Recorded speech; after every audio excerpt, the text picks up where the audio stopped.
Bonsoir à tous, très fort. Bienvenue pour cette avant-première d'un couteau tiré. Alors c'est une avant-première assez exceptionnelle. Elle vous est proposée par UGC Les Halles, par Metropolitan et par Sens Critique.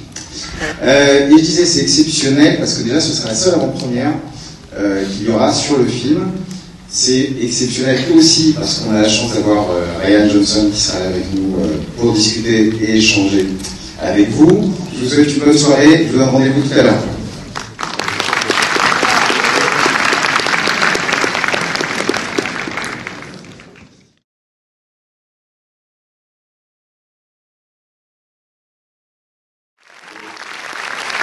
Bonsoir à tous. Et je vais vous demander d'accueillir Rian Johnson.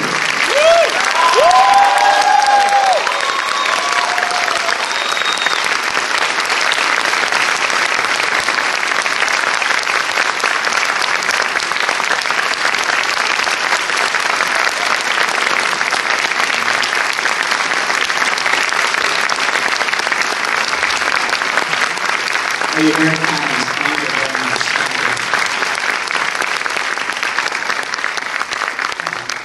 Thank you very much.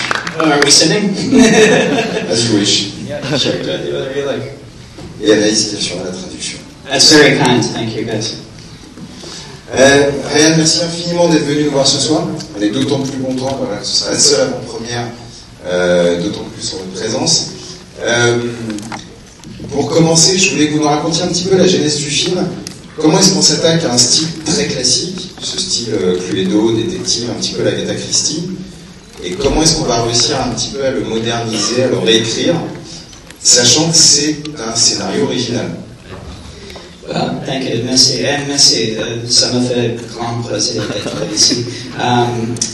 Yeah, I'm going to answer in English though, because that is the extent of my French. So. And I'll try and make it quick. It all started with Agatha Christie, the English author Agatha Christie. For me, I grew up loving her books, and I love whodunits. I don't think there's a word in French for whodunit, but that's a very specific genre, whodunit. So this was my attempt to get everything I love about a whodunit into a movie, but put the engine of a Hitchcock thriller in the middle, so that it's not just about gathering clues for one big surprise, but it's about suspense and empathy. So that was kind of where it all began. And to put it in modern day America seemed interesting. Alors je continue en anglais parce que vous avez entendu tout mon français. Alors tout est parti d'Agatha Christie parce que enfant j'adorais ses livres et donc son style très particulier de ce qu'on appelle en anglais le whodunit, qui est en fait une sorte de polar à huis clos, on peut dire aussi quelquefois les énigmes. Et donc je voulais transposer tout ce que j'aimais dans ce style-là, je voulais transposer en film, mais en mettant dedans le moteur d'un thriller à la Hitchcock, avec donc le suspense en plus et une touche de modernité, le faire se dérouler aujourd'hui en 2019. Bravo. Et alors, peut-être un petit mot sur... Après, on va vous passer la parole. Peut-être un petit mot sur le casting. Comment est-ce qu'on construit un casting comme ça, avec autant de comédiens et de comédiennes aussi incroyables? Est-ce qu'on les pense dès l'écriture du scénario ou est-ce que ça arrive tard, ensuite, dans le déroulement de la construction du film? I've learned to not think of actors while I'm writing, because inevitably you can't get the actors you were thinking of and your heart is broken. So I write just writing the characters and then I start casting. And for this movie, I knew I wanted an all-star cast. I was trying to make it like the Agatha Christie movies I grew up watching with Peter Ustinov as Poirot, where every actor who came on screen, it was, oh my God, David Niven, Bette Davis, James Mason, every single one you love to see. So I wanted that pleasure in this movie. And Daniel Craig signed on, and once you have Daniel Craig, it turns out everybody wants to work with Daniel Craig. So lots of other actors got on board. It was like a snowball going down that hill. And I got more and more nervous. Et donc moi j'ai appris en écrivant à ne pas trop penser à l'avance aux acteurs, parce qu'en fait inévitablement on n'aura pas les acteurs qu'on veut et on aura le cœur brisé. Donc j'écris d'abord les personnages et ensuite je suis passée à la phase de casting, je savais que je voulais vraiment un casting rempli de stars parce que je voulais que ça fasse le même effet que quand moi je regardais les films adaptés des Agatha Christie, notamment ceux avec Peter Ustinov. Je voulais qu'à chaque nouvelle apparition de personnage, on dise ah là là, ah il y a David Niven, ah il y a Bette Davis, ah il y a James Mason. Donc je voulais vraiment que ça fasse cet effet-là. Et quand Daniel Craig a accepté de jouer dans le film, et ben, finalement ça fait boule de neige parce qu'il s'avère que tout le monde a envie de jouer avec Daniel Craig. On va commencer à donner la parole au public. Qui va... The holy microphone.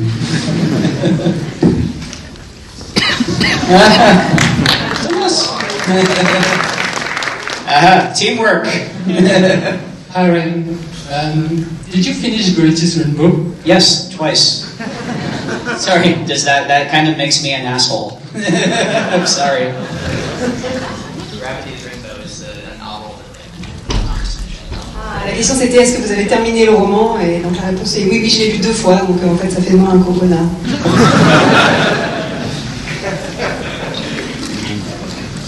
On va prendre une autre question. And Daniel tried to read Gravity's Rainbow for preparation, and I told him don't worry about it. Daniel Craig a essayé de le lire pendant la préparation du film, je lui ai dit non mais bon c'est bon, laisse tomber. Hello, right there on your right. Well, I think it's the best enigma movie I saw since The Mirror Cracked in 1980. And I saw that you put some Murder, She Wrote references. Did you go back to old movies or old enigma series before writing, or did you do the writing like, okay, I'm going to use like what I remember, but I'm not going to go and watch it again?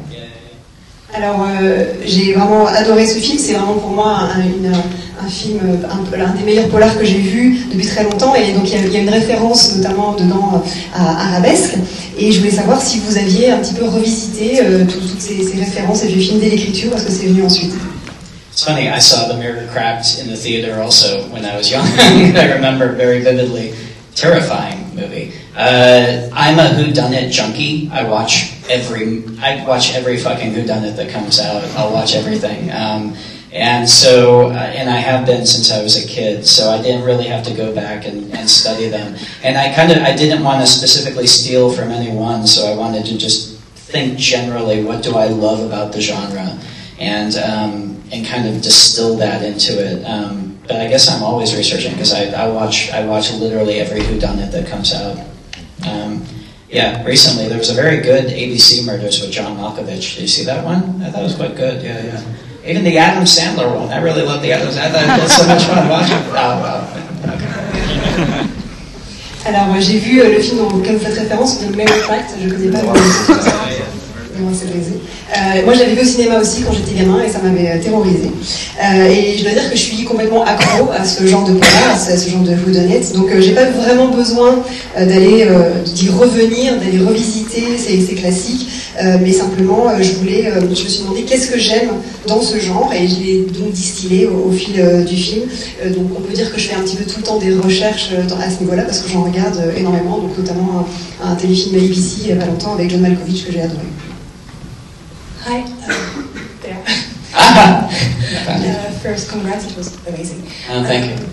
I was wondering, between the first draft you wrote and the actual film, is there a huge difference? Was there maybe another story, another plot?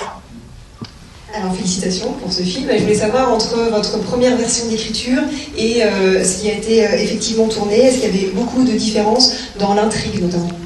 I had the idea for this about 10 years ago, so I've been thinking about it a long time. And I only sat down to write it last January, and I read it very, very quickly. So once I had written the script, I mean, if you're a writer, you always... lots of stuff changes. I did many drafts, but the fundamental shape of it and who did it and why and what the thing was about, it didn't really change. And even in editing, this movie, out of all the films that I've done, this changed the least in the editing, which is odd. It's probably just because it's so specific in its structure, I guess. Okay, thanks. Alors c'est une idée que j'avais depuis 10 ans, donc j'avais eu beaucoup de temps d'y penser, mais je me suis seulement posée pour l'écrire en janvier dernier, donc je l'ai écrit extrêmement vite.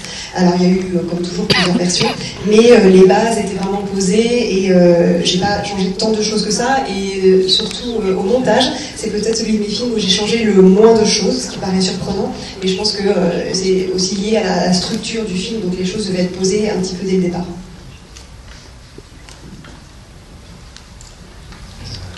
Hi. The grandma, at the end, the grandma is it still in the house? Why? The great grandma. Est-ce que la grand-mère est toujours dans la maison? Yeah, because I like to think that she's watching from a window and cackling with laughter. And she's in the house because Marta will let her live in the house. It's just going to be Marta and Grandma in the house partying for the next year. Oui, j'aime bien penser qu'elle est toujours là et qu'elle continue à rôder et que maintenant elle est toute seule avec Martha dans la maison et qu'elles font la fête ensemble. And because, actually, there's a serious answer, because, you know, Grandma is unseen by the family in the same way that Marta is unseen by the family. And so it wouldn't have felt right to have her be in the group that are the losers at the end of it, if that makes sense. Et en fait, il y a comme un rapprochement entre ces deux personnages. Ce sont des personnages qui sont un petit peu invisibles dans la famille, donc j'aime bien les réhabiliter à la fin du film. Voilà. On a bien l'impression que vous allez faire d'autres films avec Daniel Craig dans la même veine, un peu comme James Bond. Oui. J'espère. I hope. Yes, I think you can tell how much fun Daniel is having doing this. He's having way too much fun, and I had so much fun doing this too. We'll see how the movie does. If we can get together every few years and do another one of these, have him play the detective, go someplace else, have him vacationing in the Caribbean and a murder happens, that would be heaven. That would be so much fun, I think. Yeah. Oui, je pense qu'on sent à quel point Daniel Craig s'amuse dans le film, presque un peu trop. Et moi aussi, je veux dire que c'était un très grand plaisir.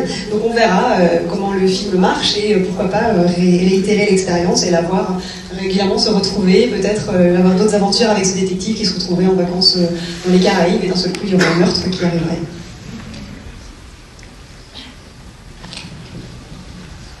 How is the directing of this movie different from the Star Wars that you worked on? En quoi réaliser ce film est différent de réaliser de la réalisation d'un Star Wars? Well, I mean, besides this movie just being on Earth, it's a very good question. It's interesting how for me it was very, very interesting how similar it was, and this is difficult to communicate because I think from the outside, Star Wars seems like, or a big movie like Star Wars seems like it must be almost like a assembly line. It seems like a big machine. In some ways it is, but my experience of working in it was just as handmade and personal and intimate as any of the other movies I've done, including this. So, and at the end of the day, I don't know, it doesn't, I really found this in practice. It doesn't matter how big the set is or whether there's a big green screen back there or whether you're in the library. The thing that's going to make the movie work or not work is exactly the same in a big movie or a small movie. It's the camera, a couple of actors, and whether or not you believe what's happening between them. And if in a big movie that's not working and you're just relying on the explosions or the spaceships, then you're dead in the water anyway. So that's what you always focus on. So there are obviously big differences. I'm sorry, this is a long answer, I apologize. There are obviously big differences, but for me, the essential stuff, it felt very, very similar, you know. And similar to Star Wars, I got to work with great actors in this, which makes my job easy, I guess. Désolé. Alors la différence essentielle est que ce film-là se déroule sur Terre, mais sinon c'est une question intéressante parce que ça surprend souvent et c'est difficile à exprimer, à expliquer, mais c'est en fait une expérience assez similaire. De l'extérieur, ça peut paraître extrêmement différent parce qu'un grand film comme Star Wars, ça donne l'impression que c'est une grosse machine, qu'on est sur vraiment une grosse chaîne de production. Mais dans mon expérience, c'était tout aussi artisanal, personnel, voire intime, comme façon de faire. Et finalement, j'ai trouvé que peu importe la taille du décor, peu importe que derrière soi il y ait un écran vert ou une bibliothèque, les ressorts sont les mêmes et l'essentiel est le même. C'est une caméra avec quelques acteurs et il faut avoir des personnages crédibles. Et si, bon, dans un gros film, si ça ne marche pas, on peut toujours se reposer sur des explosions, etc. Mais alors, même s'il y a effectivement des différences, je trouve que au niveau essentiel, c'est la même chose et surtout quand on travaille avec de grands acteurs, ça facilite vraiment la tâche.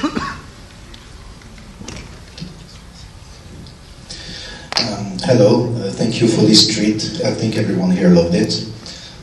I have kind of a long question, but bear with me, it's actually going somewhere. In the audio commentary for the Brother Bloom, the Bloom Brothers, the Brother Blooms. Was it? Non, c'est presque parfait, ouais.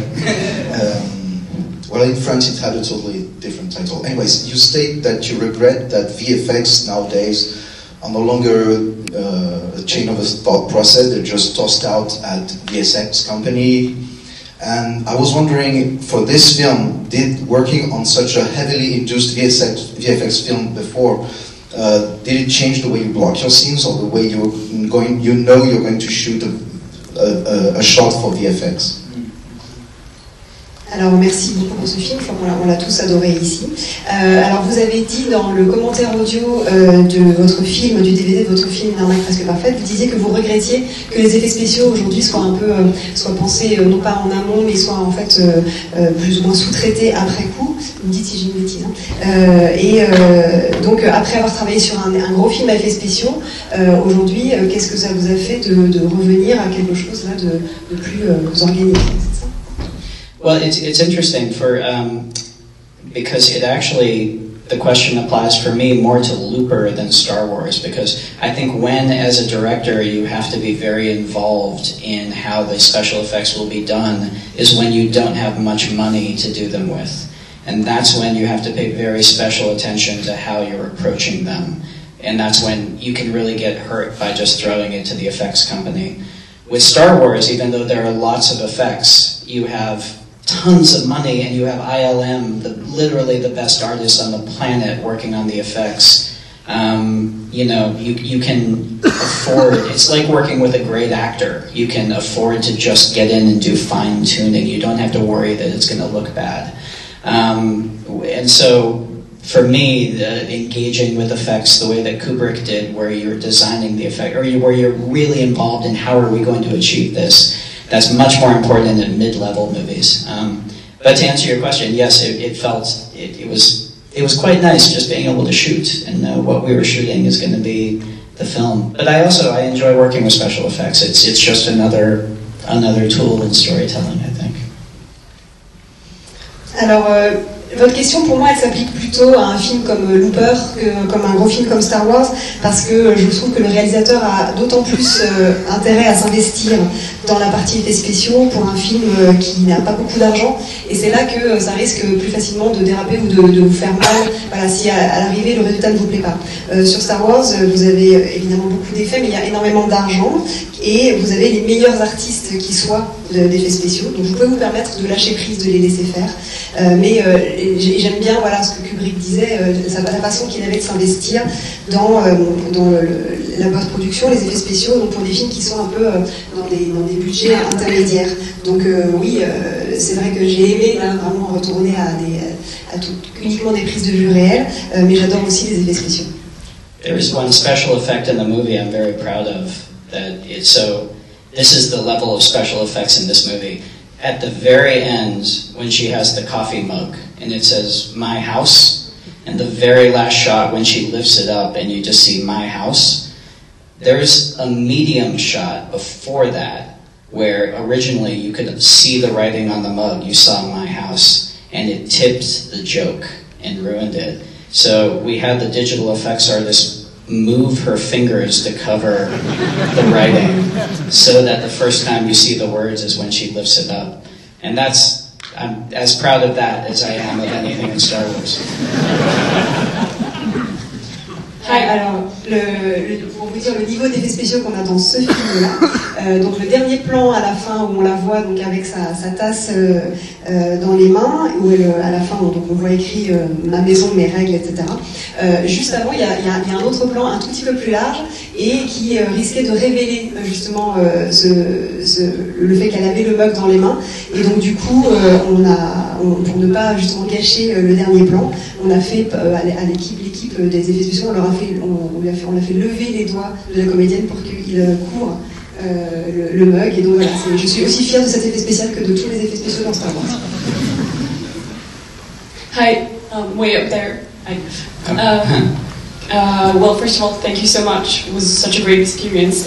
And then I had two tiny questions, if that's okay. The first one being, what did you tell Daniel Craig? Because he's acting and his accent, and also his name, and the entire character was just so funny. And I was wondering, what did you tell him as a director?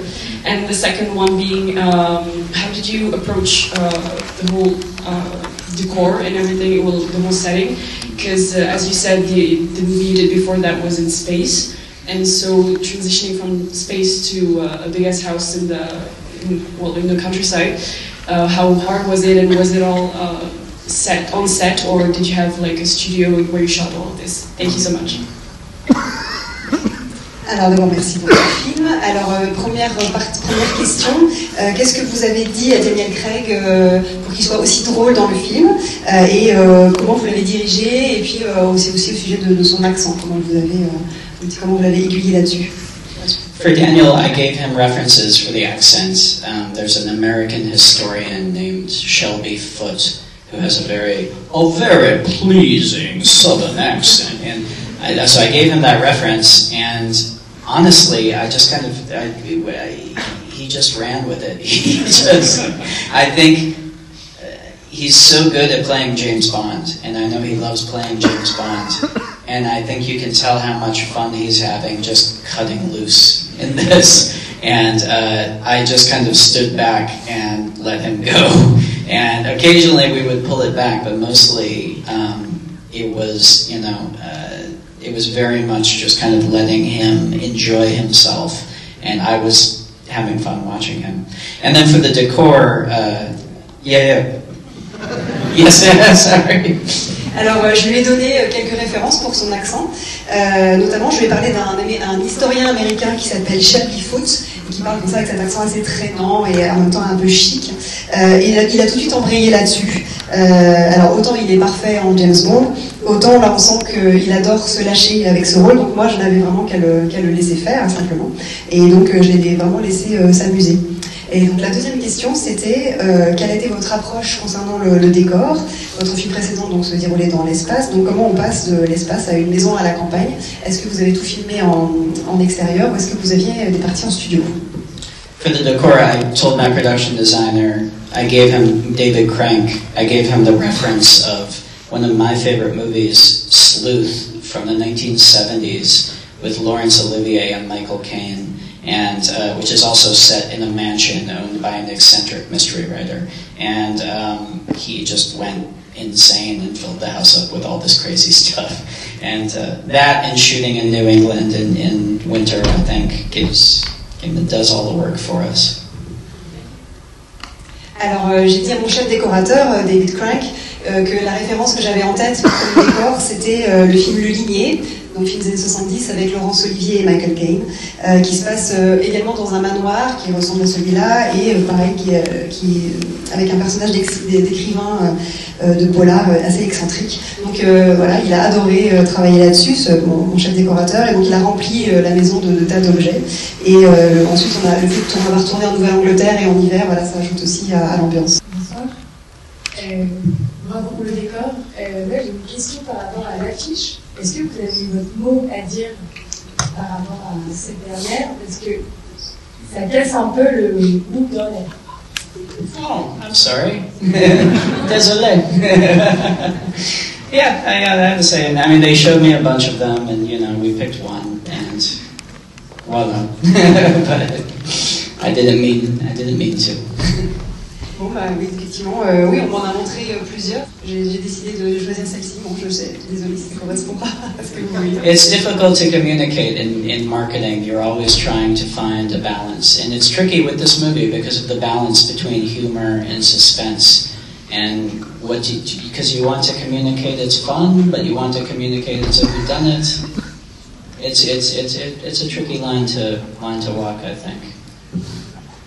Oui, en termes de marketing, c'est compliqué de trouver un bon équilibre entre la partie humour et la partie suspense, la partie divertissement et la partie polar. C'est peut-être pour ça aussi. Il me semble que j'ai vu Joseph Gordon-Levitt au générique.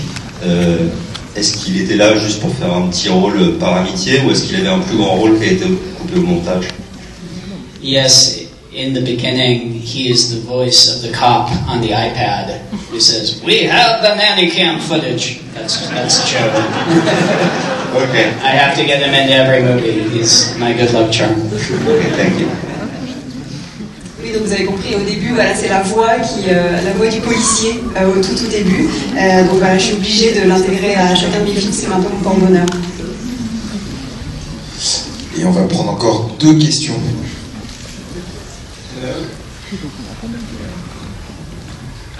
I had a question for you, which is outside the movie. Je voulais savoir si il avait travaillé avec DJ Abrams pour faire coller l'épisode 8 avec l'épisode 9 ensemble. So did I work with JJ for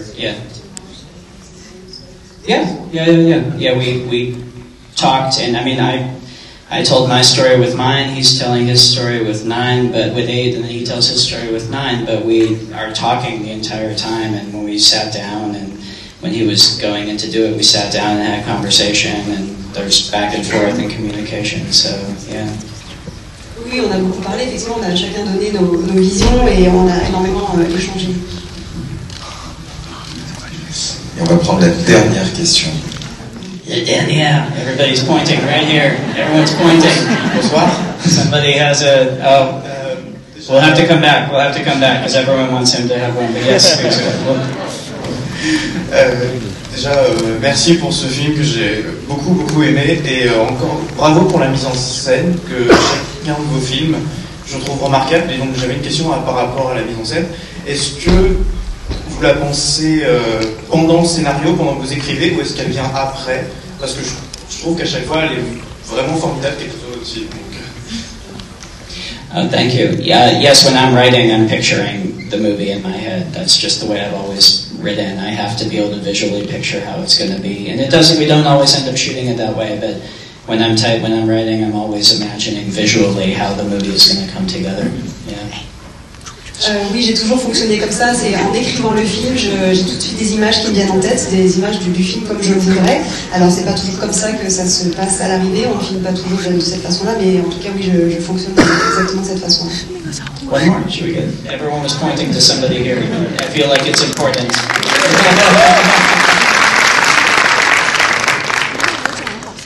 Il est plus bas. Oh, this better be a good question now. The heat is on. Merci à tout le monde. Merci beaucoup, monsieur Johnson, pour la part de ma question.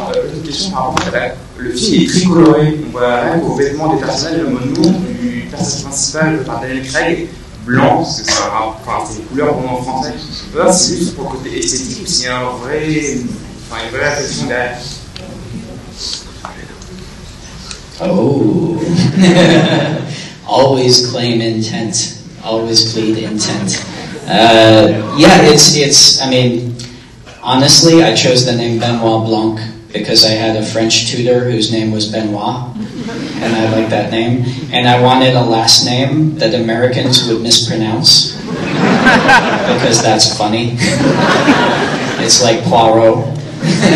So I like that he is white and everyone else is colorful. He is the neutral center to this colorful circle. I'm going to start claiming that I intended that. I like that.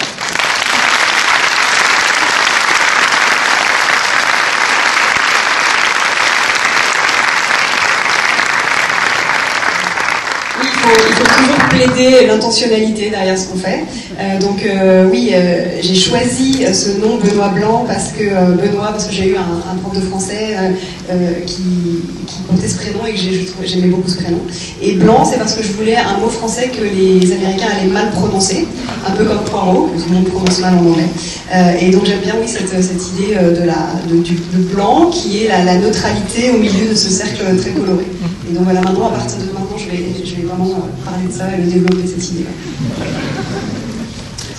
C'était une bonne dernière question. Merci beaucoup.